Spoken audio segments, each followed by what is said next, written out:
Good morning students, welcome to my channel School Solution. In this video I am going to teach you chapter 5 and that chapter is at the fair. This chapter is taken from your English conversation part 4. So let's start this chapter at the fair.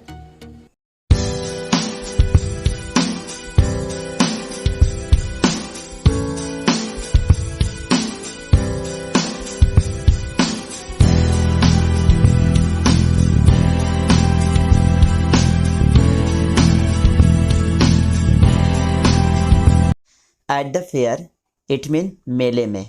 तो इस chapter में uncle और नीस के बीच एक conversation है जो कि मेले को लेकर है। मेला तो आप लोगों को भी अच्छा लगता होगा, आप सभी बच्चों को। अगर आपके घर में कोई भी मेंबर अगर आकर बोलता है कि चलो आज मैं तुम्हें मेला घुमा ले आता हूँ, तो आप सही में काफ़ी उत्साहित हो जाओगे, काफ़ी मतलब आपके अंदर एक्साइटमेंट आ जाएगा जाने को। तो आइए हम लोग पढ़ते हैं कि अंकल और नीस के बीच मेले को लेकर किस तरह का कन्वर्सेशन है। तो first of all uncle said, dear niece, today I will take you to a fair. तो अंकल ने कहा अपनी भतीजी से कि डियर नीस, आज मैं तुम्हें मेला लेकर चलूँगा। तो नीस जैसे ही सुनती है, यानी कि भतीजी जैसे सुनती है, वो थोड़ी हैरान हो जाती होगी, है ना। जैसे कि आप सभी भी काफ़ी हैरान होकर पूछते हैं कि क्या मेला चलना है, तब तो बहुत अच्छी बात है।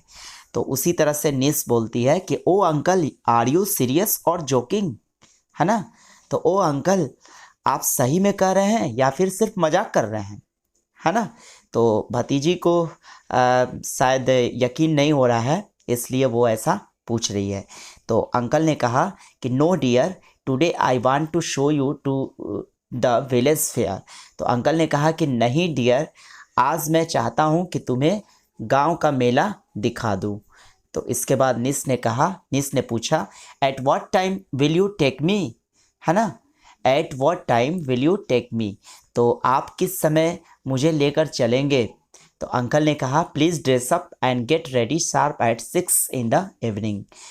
तो अंकल ने कहा कि प्लीज़ तुम ऐसा करना कि ड्रेसअप कर लो, तैयार हो जाओ, और इसके बाद ठीक 6 बजे शाम को हम लोग मेला चलेंगे। तो नीस ने कहा यस अंकल आई विल। ठीक है अंकल, मैं अभी हो जाती हूँ। इसके बाद क्या होता है कि वो दोनों मेला चले जाते हैं घूमने के लिए। तो मेले में देखिए क्या होता है, मेले में जाने के पहले अंकल ने अपनी भतीजी से एक बार फिर पूछा would you like to walk और गो इन मोटर बाइक, है ना। तो अंकल ने पूछा कि क्या तुम मतलब पैदल जाना पसंद करती हो या फिर मोटर बाइक से जाना पसंद करती हो। तो भतीजी ने कहा it's better to walk so that I may get time to watch. तो यह सबसे बेहतर होगा कि हम लोग मतलब पैदल ही चलें, ताकि मैं बहुत सारे चीज़ों को देख सकूँगी, है ना, ज़्यादा से ज़्यादा चीज़ों को देख सकूँगी। तो ये तो बात सही है। अगर आप मेला भी घूमने जाते हैं, तो अगर बाइक से जाते हैं, रिक्शा से जाते हैं, तो सचमुच मेले का जो आनंद होता है वो हमें नहीं मिल पाता है।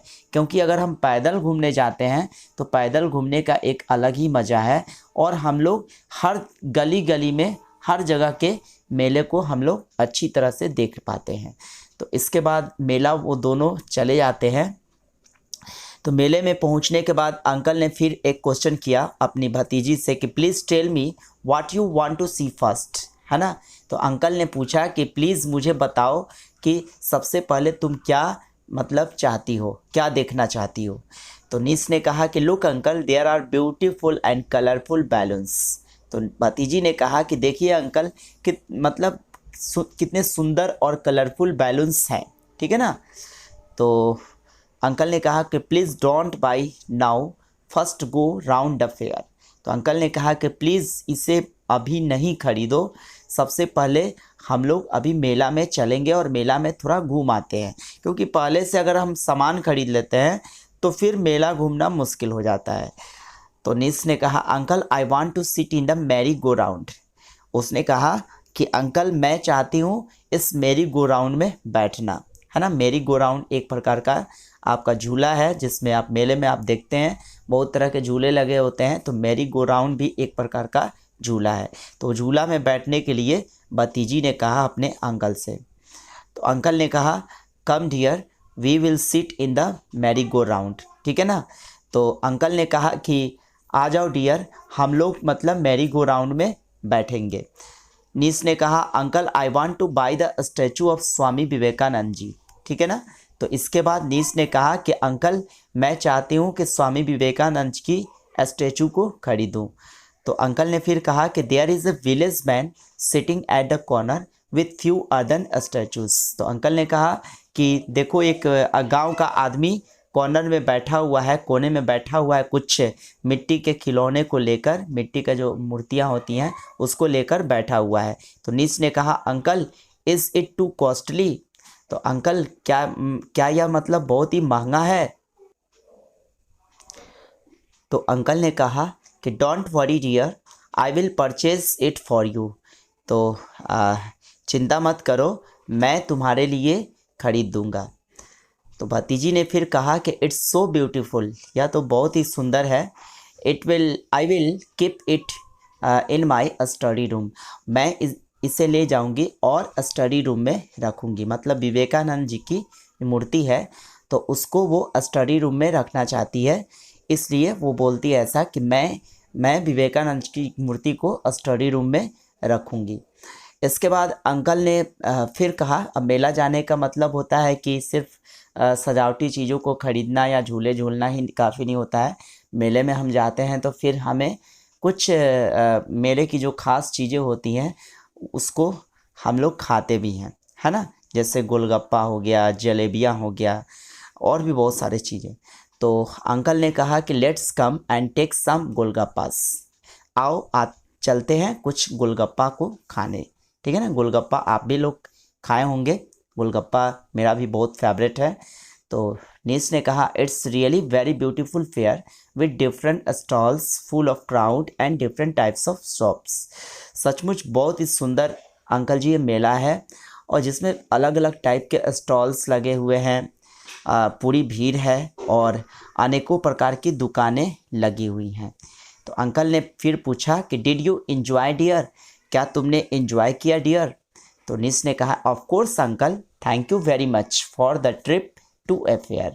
तो बेशक अंकल जी आपका बहुत बहुत धन्यवाद इस मेले में लाने के लिए, ठीक है ना। इस मेले में जो ट्रिप आपने दिया मुझे घूमने का, इसके लिए आपको बहुत बहुत धन्यवाद। तो अंकल ने कहा you know the fair is a mark of affection and happiness in the Indian society. तो तुम जानती हो कि भारतीय समाज में, इंडियन सोसाइटी में मेला क्या करता है कि मेला एक प्रकार का प्रतीक है अफेक्शन और हैप्पीनेस का, है ना। यानी कि खुशी का, उल्लास का प्रतीक है। That's why it is liked by all, इसीलिए इसे सभी लोग पसंद करते हैं।